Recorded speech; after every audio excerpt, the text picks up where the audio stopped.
Em entrevista coletiva concedida após o debate promovido pela Rede Globo, o presidente Jair Bolsonaro manifestou otimismo com as eleições e com o resultado do debate.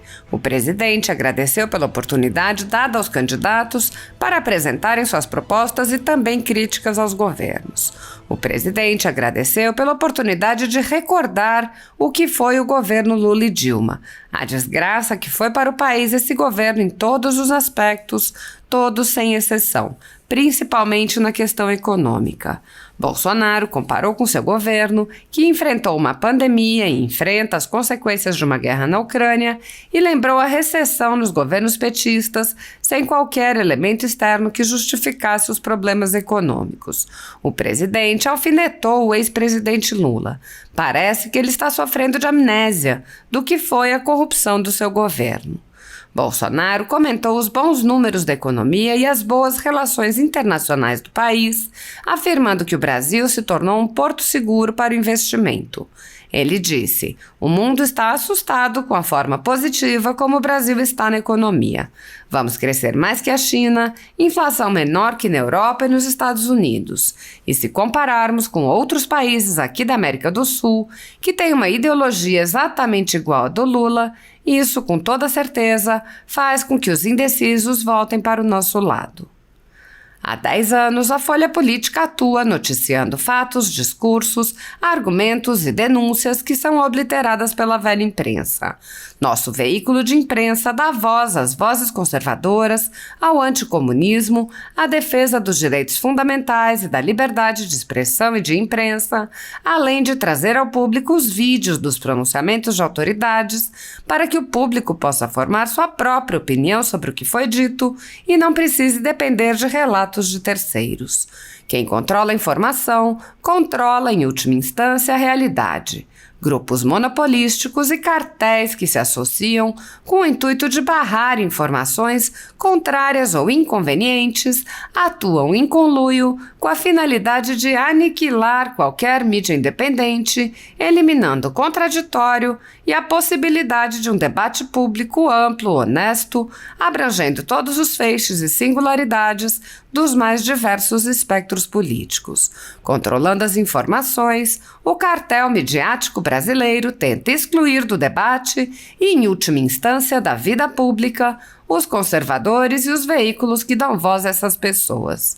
A renda da Folha Política está sendo confiscada a mando do ministro Luiz Felipe Salomão, ex-corregedor do TSE, com respaldo e apoio de Luiz Roberto Barroso, Alexandre de Moraes e Edson Fachin. A decisão confisca, de forma indiscriminada, todas as receitas advindas do YouTube, indicando claramente que a intenção não é a de excluir conteúdos específicos, mas sim de calar o canal e eliminar a empresa. Há mais de 15 meses, toda a nossa renda é retida sem qualquer justificativa jurídica. O atual corregedor, Benedito Gonçalves, impôs novas restrições ao canal, a pedido da coligação de esquerda que disputa a eleição. Se você apoia o trabalho da Folha Política e pode ajudar a evitar que o jornal seja fechado, doe por meio do Pix, cujo QR Code está visível na tela, ou por meio do código ajude@folhapolitica.org. Caso não utilize Pix, há a opção de transferência bancária para a conta da empresa Raposo Fernandes, disponível na descrição deste vídeo e no comentário fixado no topo. Há 10 anos, a Folha Política vem mostrando a realidade da política brasileira e quebrando barreiras do monopólio da informação. Com a sua ajuda, poderá se manter firme e continuar a exercer o seu trabalho. Pix ajude@folhapolitica.org. Assista. Boa noite, aqui é o Wilson Claro, a gente está ao vivo agora na Globo News. Eu queria perguntar para o senhor a avaliação que o senhor faz do debate e saber, na sua avaliação, qual o impacto que o debate marcado ali, muitas vezes por troca de acusações, pode ter sobre o eleitor indeciso até esse instante. Primeiramente, parabéns à Globo pelo formato, pela liberdade que tivemos e também vi imparcialidade. Então, deu para cada um apresentar as suas propostas tem que ser, obviamente, crítica a outros. E recordar a memória de muita gente e fazer lembrar os jovens que não viveu 2003, 2016, o que foi o governo Lula e Dilma. A desgraça que foi para o país, esse governo, em todos os aspectos, todos, sem exceção. Principalmente a questão econômica, quando acabamos 2015, 2016, que o Brasil numa recessão, uma destruição de 3 milhões de empregos, sem pandemia, sem guerra, apenas corrupção. Deu para chamar a responsabilidade do outro candidato. Parece que ele está sofrendo de amnésia, que foi a corrupção do seu governo. Em especial, quando ele fala dos mais pobres, ele tinha o Bolsa Família que pagava em média R$ 190. Nós triplicamos esse valor com responsabilidade fiscal. E lá atrás, quem conseguiu emprego perdia o Bolsa Família. Nosso governo perde, ainda ganha mais de 200. E nós queremos todos trabalhando. Além das questões econômicas, reduzimos o preço dos combustíveis, sem canetaço, com a ajuda do parlamento. Estamos no 3º mês com deflação. Os números da economia são sempre revistos semana a semana para cima. O Brasil está bem no mundo todo da sua política externa. Mas aqui o que aconteceu comigo e a Rússia, trazendo fertilizantes para cá. E temos hoje negócios em 190 países no mundo. Estamos tendo recorde de entrada de dólar aqui para investimento. O país, o Brasil, é um posto seguro. Há uma confiança no seu governo, por mais que alguns queiram.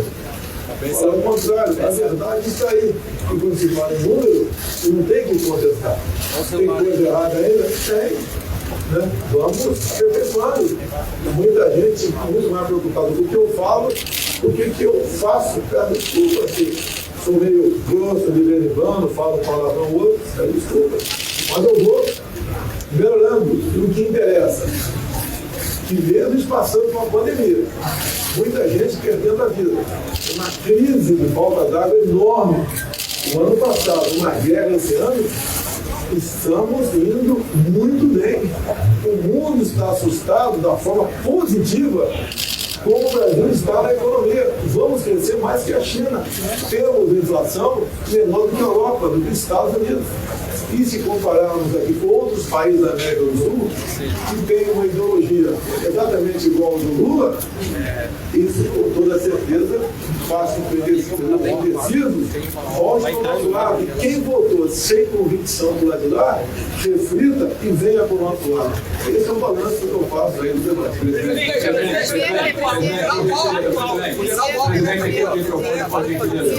Presidente, a sua esquerda aqui, Rodrigo Viga, por favor, presidente.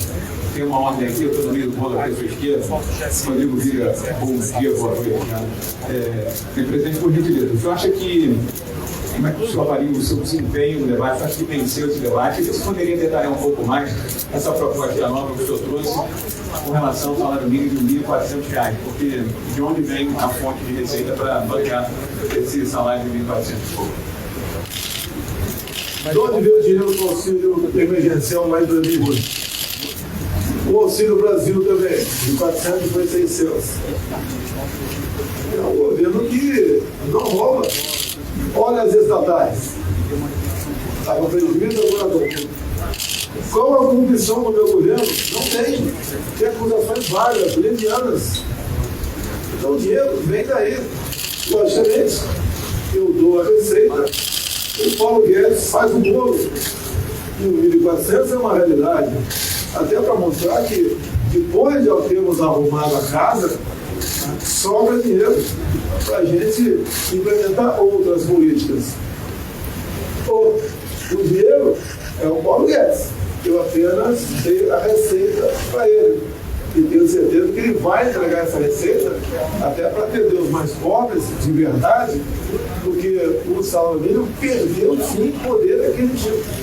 Que pede os produtos da cesta básica terem diminuído em torno de 10%, a inflação durante aquela nefasta política errada do fica em casa, a economia te vê depois, aumentou a inflação. A guerra lá fora também fez aumentar o preço dos produtos. daí no bolo, cesta básica. Mas estamos indo muito bem. Temos regras de carteira assinada no Brasil. A informalidade já voltou à sua normalidade. Quando você fala em projeção de PIB, é bens e serviços.